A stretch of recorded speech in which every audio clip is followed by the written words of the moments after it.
No sabemos si lo que ha sucedido esta semana en Bruselas cambiará el rumbo de las decisiones de la Unión Europea para salir de la crisis, pero lo que sí es cierto es que la rígida austeridad auspiciada por el eje franco-alemán está dejando de tener seguidores a favor de políticas que estimulen el crecimiento y no tanto la reducción del déficit.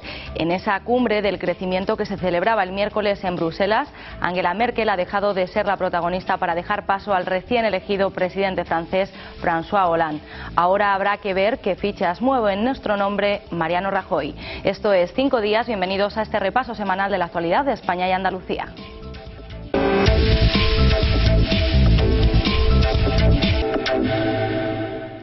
Este miércoles se celebraba en Bruselas una cumbre extraordinaria que pretendía romper con las políticas de austeridad y comenzar a perfilar otra salida de la crisis a través de medidas que estimularan el crecimiento.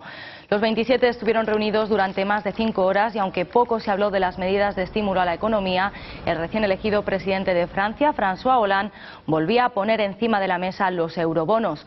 Hollande los defiende como un instrumento determinante para permitir a los países más vulnerables como España pagar menos por financiarse. Sin embargo, Angela Merkel cree que los eurobonos requerirían una coordinación económica mucho más fuerte y que dejarían de lado las reformas estructurales que el sistema económico necesita.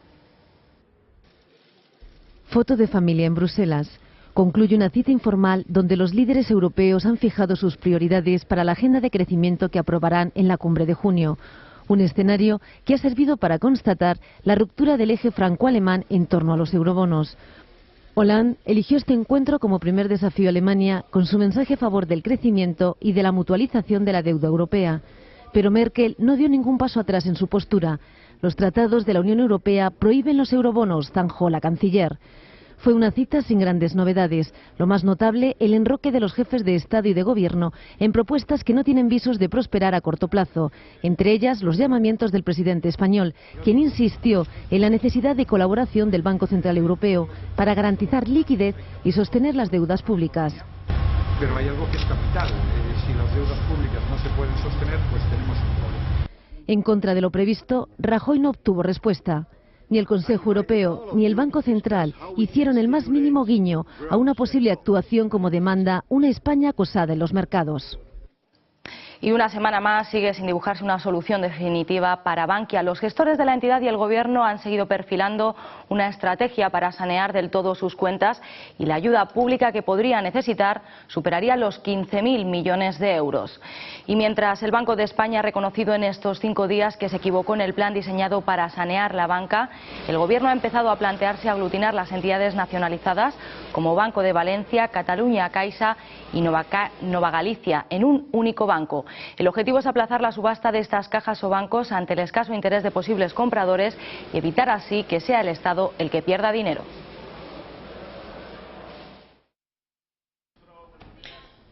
Según publica este jueves el diario El Mundo, el Gobierno se propone retener el control sine die de Bankia, Catalunya Caixa y Nova Galicia y agruparlas bajo la dirección de un gran banco público para evitar ser mal vendidas.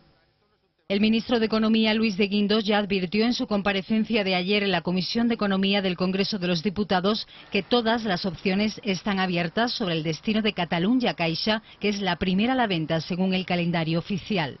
Entre estas opciones figura la de crear un gran banco público. Este sería el encargado de dirigir el destino de estas entidades para que el Estado no pierda dinero con sus ayudas a la banca en esta crisis. Las fuentes consultadas indican que el problema es que si se permite el plan de subastarlas este año, hay riesgo de mal venderlas con el perjuicio para el contribuyente. Y es que en este momento es difícil conseguir compradores a precios razonables al estar todos los bancos en un proceso de saneamiento. Por otro lado, un portavoz oficial del Ministerio de Economía ha declinado comentar estos extremos, asegurando que aún no hay ninguna decisión, aunque no descartan otras opciones. Y una semana más hemos conocido nuevas previsiones económicas y desde la OCDE señalan que en este 2012 la zona euro retrocederá un 0,1%. Los empresarios españoles matizan que la recuperación llegará mucho antes de lo previsto. El presidente del Consejo y de Telefónica, César Alierta, que ha presentado hoy el informe Crecimiento y Sostenibilidad de la Economía Española, ha asegurado que la situación de España es muchísimo mejor de la estimada por foros ajenos al país. España es un país, se mire por donde se mire, muy competitivo. En tercer lugar, que las reformas que se han efectuado han sentado las bases claras para una recuperación de la economía española. Nuestra economía va a tocar fondo a final de año y que va a crecer progresivamente a partir del próximo año. Destacamos el excelente comportamiento de las exportaciones con unas bases sólidas y con esperando muy buenas noticias de la reforma laboral en la medida en que va a solucionar importantes deficiencias que tiene el mercado español. Alierta ha destacado que España es un país muy solvente, tanto en el sector privado como en el público, y ha indicado que la recuperación será relativamente rápida. Por su parte, el director ejecutivo del Consejo para la Competitividad, Fernando Casado, ha subrayado que España está sobrepenalizada por los mercados, ya que la prima de riesgo debería estar en los 150 puntos. Hay un elemento de penalización fuerte que deriva más de la desconfianza, de la inestabilidad y de la volatilidad que de elementos objetivos que tú puedas traducir en un análisis puramente académico, puramente matemático, en un número de la prima de riesgo. El informe también estima que el precio de la vivienda registrará una caída del 10% este ejercicio 2012, lo que sumado a los descensos de los últimos años supondrá un ajuste desde máximos superior al 30%. Respecto al stock de pisos sin vender, apuntaron que se espera que la sobreoferta finalice los próximos 3 o 4 años, momento en que se estabilizarán niveles normales alrededor de las 200.000 y 250.000 unidades. La siguiente noticia también habla de cifras, de números con rostro que sufren los efectos de esta crisis. 2 millones de niños españoles, 3 de cada 10, están en riesgo de pobreza. Así lo ha revelado esta semana el último informe publicado por la ONG UNICEF. 1 de cada 4 menores en España, un equivalente a 2,2 millones de niños, viven en hogares que están por debajo del umbral de la pobreza, por lo que por primera vez este grupo conforma el colectivo más pobre del país en comparación con el resto de grupos. El impacto de la crisis en los niños en 2 años ha crecido en 205.000 el número de niños que viven en hogares cuyos ingresos son inferiores a 16.000 euros anuales. El informe destaca que el número de hogares con niños con todos los miembros adultos sin trabajo creció un 120% entre 2007 y 2010, casi 2 veces más que el total de hogares, lo que demuestra que el impacto de la crisis está siendo más fuerte en las familias con menores que en aquellos núcleos en los que no los hay. El informe de UNICEF lo deja claro, la pobreza tiene rostro de niño, y es que un niño en España nace actualmente con una deuda pública de unos 15.570 euros.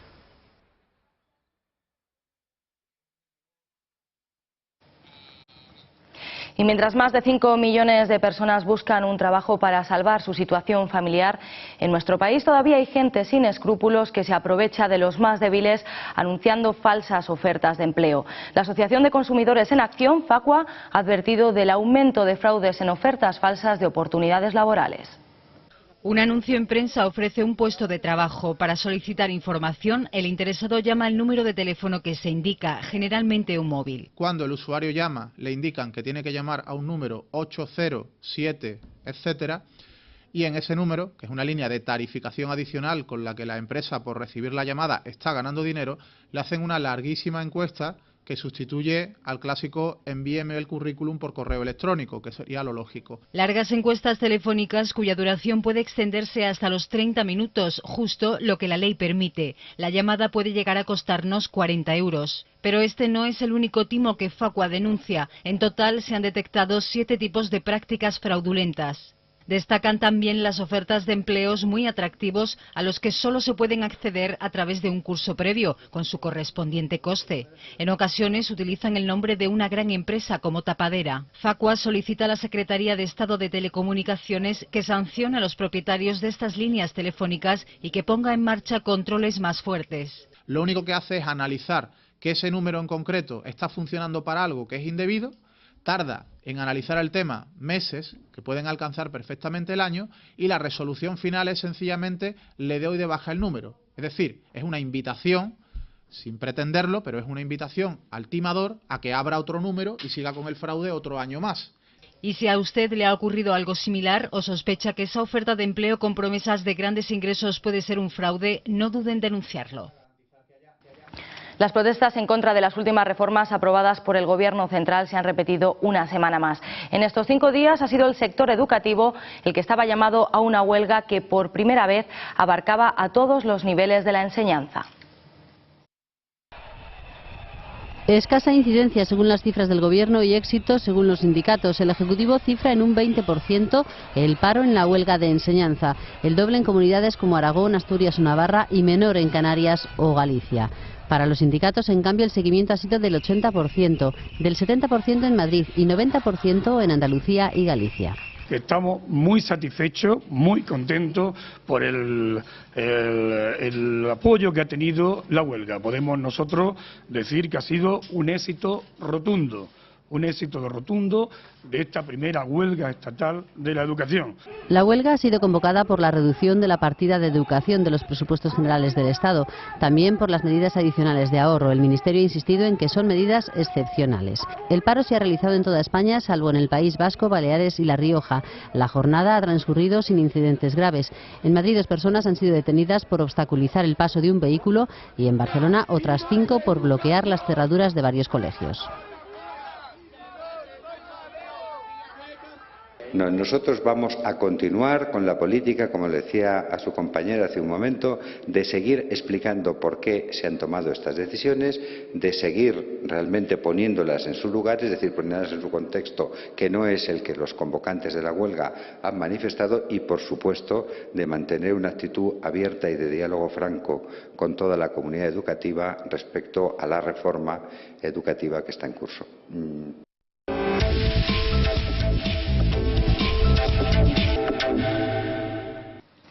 Y en lo que se refiere a la actualidad andaluza, el Parlamento Regional, con los votos de PSOE e Izquierda Unida, respaldaba este jueves la propuesta que a comienzos de semana lanzaba el presidente regional.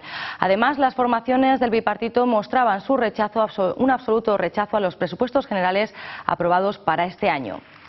El Partido Popular volvía a defender que Andalucía es la comunidad que más inversión recibe de todas en términos absolutos. Sin embargo, el argumento no ha servido para convencer al bipartito, que ha mostrado su rechazo a los presupuestos del Estado de 2012 y al resto de medidas económicas adoptadas por el Gobierno de Mariano Rajoy. Exigen al presidente del Gobierno que ponga fin al maltrato a la comunidad autónoma. Nosotros vamos a cumplir el compromiso de déficit que tenemos, a unas sabiendas que el reparto es injusto. Pero sí que vamos a plantear iniciativas políticas y jurídicas para que en los presupuestos de 2013 el techo de déficit se marque por población y no por PIB. Venimos reclamándolo, como ustedes saben, lo he dicho en el Parlamento muchas veces, desde hace tiempo. Es un debate absolutamente artificial el que ha hecho el señor Griñán, y lo es desde el punto de vista en que no lo sometió a debate en el Consejo de Política Fiscal y Financiera. Todo lo que se haga en materia de financiación debe estar bien articulado y bien consensuado en el Consejo de Política Fiscal y Financiera, con el Gobierno, con el resto de comunidades autónomas. No se puede ni se debe ir por libre, confrontando siempre contra el Gobierno con argumentos que no se sostienen. Pues una de las medidas aprobadas por la Junta para reducir el déficit ha sido la bajada de sueldo a los funcionarios. Y para hablar de este asunto y de la situación de los trabajadores públicos, el sindicato CESIF y el presidente del PP regional, Javier Arenas, se reunieron este martes. Ambas partes coincidieron en que esta medida es una venganza del Ejecutivo regional contra los funcionarios por echarse a la calle en contra de la ley del enchufismo. Reunidos en el Parlamento andaluz, el presidente del Partido Popular andaluz, Javier Arenas, y la dirección del sindicato CESIF. Encima de la mesa, el recorte del sueldo a los funcionarios, aprobado la semana pasada por la Junta. Queremos rechazar desde el Partido Popular, pues es la persecución constante que la Junta de Andalucía está haciendo a los funcionarios. Parece que es una especie de venganza o una obsesión la que tiene con los funcionarios, que lo único que están haciendo en última instancia es, en primer lugar, defender su independencia y, en segundo lugar, defender su dignidad profesional. Alicia Martínez ha anunciado que su formación va a presentar una proposición no de ley en el Parlamento que pedirá la derogación de la reordenación del sector, la conocida como Ley del Enchufismo, el adelgazamiento de la estructura de la función pública o la eliminación de duplicidades, entre otras peticiones. Una propuesta que el sindicato CESIF respalda porque, según su presidente, son asuntos que llevan tiempo reclamando. José Luis Heredia rechaza igualmente la bajada de sueldos al colectivo que representa. El poder adquisitivo de los empleados públicos en 2 años y medio se ha perdido un 21%. Si a los empleados públicos se le bajan el 5%, que no es cierto que sea el 5%, va en una banda del 6,5 al 8% y en algunos casos los interinos en el 15%, que por lo menos a los políticos y a los altos cargos de la Administración le rebajen el 30% de su emolumento, porque así sería una renta mucho más progresiva. Precisamente el pasado martes, el Comité Ejecutivo del CESIF se reunió con carácter de urgencia, convocando concentraciones el martes 29 de mayo, frente a todas las delegaciones de gobierno de la Junta, para protestar de forma conjunta contra esta medida. Y en estos 5 días, Cádiz y la cumbre iberoamericana que se celebrará en noviembre ha estado en boca de los diputados del Congreso durante los debates que se han producido esta semana. Para su celebración se ha presupuestado la mitad de lo que se invirtió en 2005 en Salamanca, un recorte que, según la vicepresidenta Soraya Sáenz de Santamaría, significa un ejemplo de austeridad que no afectará su desarrollo. El Gobierno gastará para la cumbre iberoamericana de Cádiz, que se celebrará en noviembre, 4,9 millones de euros, la mitad que en la última reunión de este tipo que acogió España, la de Salamanca en 2005, y que costó 9,5 millones de euros.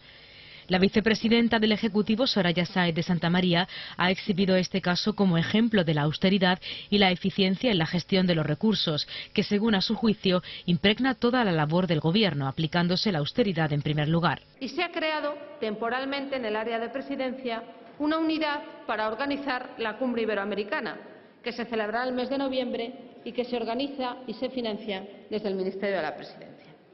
Porque en el año 2005, para la última cumbre iberoamericana, la que tuvo lugar en Salamanca, se presupuestaron casi 9,5 millones de euros. En concreto, 9.408.099 euros. La cumbre de Cádiz, la de este año, costará la mitad, 4.915.414 euros. 7 años después, 5 millones de euros menos. Sáenz de Santamaría ha destacado la importancia de la cumbre para la política exterior y la proyección en Iberoamérica, aunque sí ha insistido en que en los últimos 7 años la situación de España ha cambiado mucho. Es esta una ocasión importante para nuestra política internacional y nuestra proyección para Iberoamérica, que no se producía en nuestro país desde hace 7 años. Muchas cosas han cambiado desde entonces y también la forma en que organiza las cosas este Gobierno. La vicepresidenta ha señalado que esta es la mejor prueba de que se puede hacer lo mismo gastando la mitad y 7 años después. Hacer lo mismo gastando la mitad y 7 años después.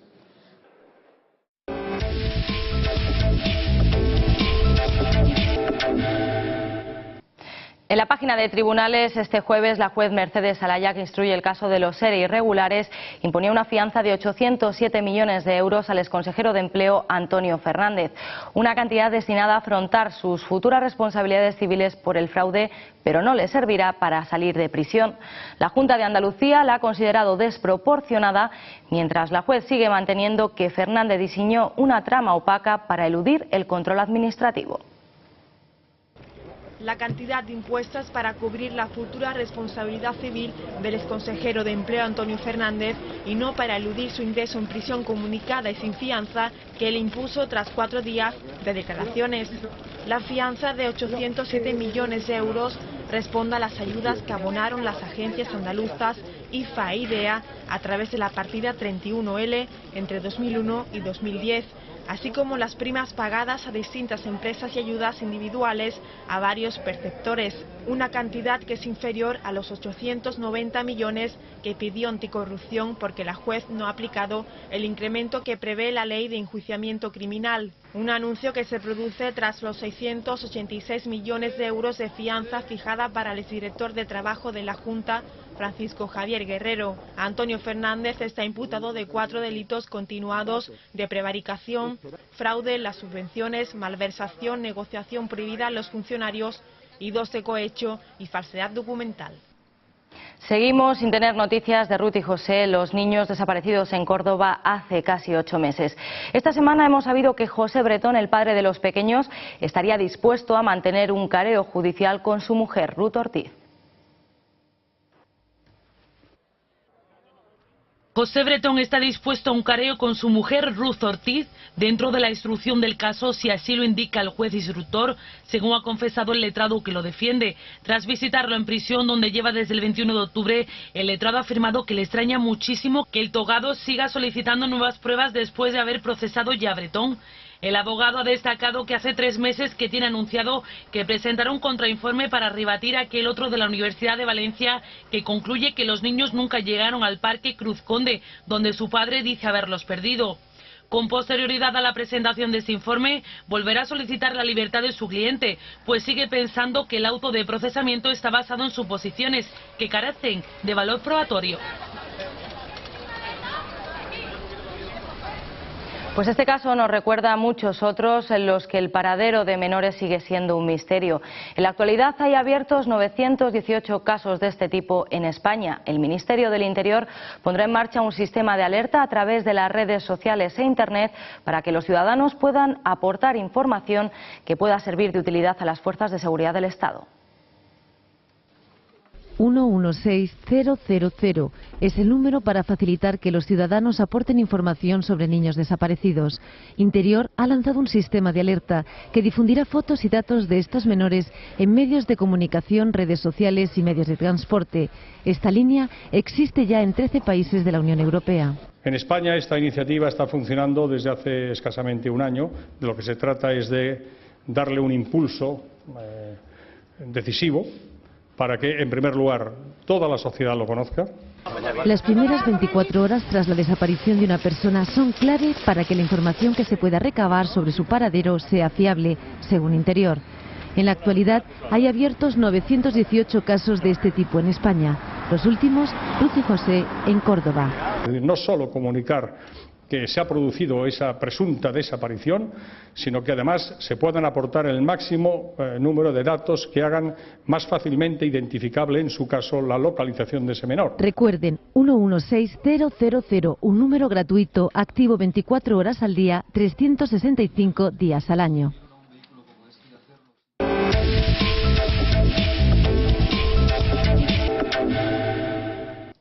Madrid vuelve a pelear por el sueño olímpico. La capital española ha pasado de ser aspirante a convertirse oficialmente en candidata para albergar los Juegos del año 2020. Sus contrincantes serán Tokio y Estambul. El Comité Olímpico Internacional ha dado a Madrid la nota más alta. Madrid ha vuelto a dar la talla como candidata olímpica y ha entrado con paso firme en el grupo de finalistas seleccionadas por el COI para la concesión de los Juegos de 2020. Tokio y Estambul serán sus acompañantes en la fase definitiva y pelearán también por la sede en la elección del 7 de septiembre de 2013 en Buenos Aires. A la capital argentina no viajarán ni Doha ni Bakú, que han quedado descartadas. El grupo de expertos que ha analizado los 5 proyectos no ha elaborado en esta ocasión una clasificación de las candidatas, pero las notas concedidas en cada apartado sitúan a Madrid y Tokio claramente por encima de Estambul.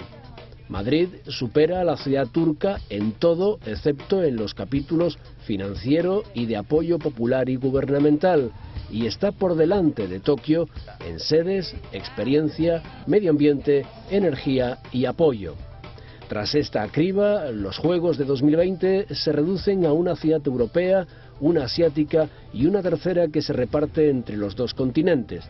Madrid es candidata por 3ª vez consecutiva y Tokio por 2ª, y Estambul pide los Juegos por 5ª ocasión, aunque solo en una había pasado el corte. Y esta semana hemos visto a las Hermandades del Rocío en su tradicional peregrinaje hacia la aldea almonteña. En Sevilla han sido 35 las que han partido con cantos y bailes para ver a la Blanca Paloma. El barrio de Triana se ha volcado hoy con su Hermandad del Rocío en su camino hacia la aldea almonteña. Cientos de trianeros han arropado desde primeras horas de la mañana a sus convecinos que, ataviados con sus mejores galas rocieras, a pie o a caballo, han partido hacia la localidad onubense de Almonte en su peregrinaje para visitar a la Blanca Paloma. Acompañados de los sonidos de las flautas y tamboriles, los romeros han llenado las calles de Triana de música y baile por sevillanas en sus primeras horas de camino. La Hermandad de Triana es una de las 35 que han comenzado hoy su peregrinación hacia la aldea del Rocío, donde este fin de semana tendrán lugar los actos centrales de la romería. Junto a ella han salido de Sevilla la Hermandad de la Macarena y la del Cerro del Águila, que compartirán camino, entre otras, con la Hermandad Matriz de Almonte. Las hermandades llegarán escalonadamente al Rocío desde el jueves hasta el sábado, día en el que está prevista la presentación de las mismas ante la imagen de la Virgen. El domingo por la mañana tendrá lugar la misa de romeros y en la madrugada del domingo al lunes se producirá el tradicional salto de la reja, en el que los almonteños sacan a hombros la imagen de la Virgen para llevarla en procesión durante varias horas por las calles de la aldea. Tras más de 290 millones de discos vendidos y convertirse en una de las leyendas del pop de la década de los 70 y 80, este lunes decía adiós para siempre Robin Gibb, uno de los cantantes del mítico Bee Gees, y nos quedamos ahora con su extraordinaria voz y su ritmo.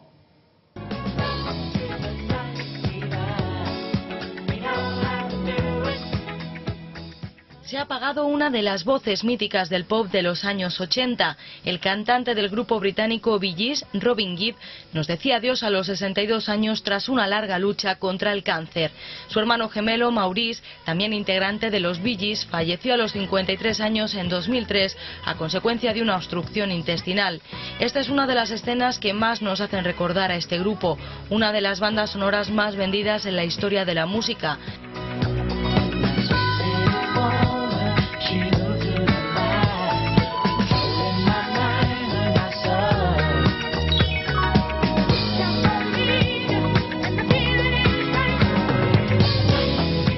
Fueron uno de los grupos más famosos de los años 70 y 80, con más de 200 millones de discos vendidos y temas tan conocidos como este, Night Fever.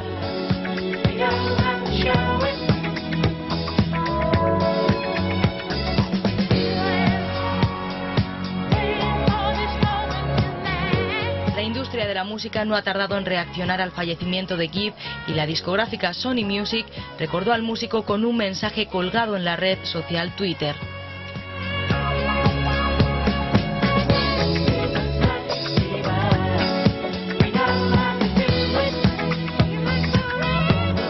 Nosotros nos despedimos hasta el próximo fin de semana con un nuevo repaso de la actualidad de España y Andalucía de los últimos 5 días. Muchas gracias por acompañarnos.